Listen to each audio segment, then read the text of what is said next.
So my friend got it in her head that we absolutely had to go kayaking my last day before I leave. And unfortunately she got this idea at like 6 p.m. after all the kayak rental places were closed. That meant that we were gonna have to buy a kayak, and those are expensive. Like, we both literally just turned 18, so we do not have the money to just buy a kayak on a whim. So I talked her down to an inflatable boat. So off we went to look for an inflatable boat. We went to like 4 different stores. We checked everywhere. Like, I mean, literally everywhere. You don't have boats? I don't say. This is his Home Depot. Just as I had given up hope, Diana told me she had a solution, to take her to this sporting goods store and she would work everything out.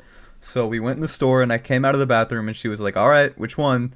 And I literally just looked at her like, "Diana, are you really buying a kayak right now?" And she was like, "Yup." And then her card declined, and guess who ended up covering it? But regardless, now we had a kayak and nowhere to put it. So we bought some rope and tied it to the top of my car and off we went. So we decided we were going to put it in the water at the river by the castle from my last video, and once we got out on the water, despite everything, it was actually pretty nice. Don't do that. Don't do that. Don't do that. Let's hear.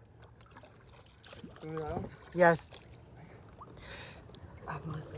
Go. We rode out to these islands and sat on the water for a little bit and just watched the sunset, and it was really pretty. I don't know if I would say it was worth it, but I enjoyed myself. I had a good time. But the sun went down and it was time for us to head back to shore, and at the shore there was something waiting for us. The police, and they asked us not to film.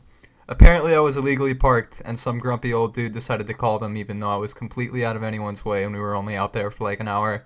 He tried to get me towed and had a few unkind words, but I just ignored him, and the police were cool about it. They helped us get the kayak back on the car and we returned it the next morning.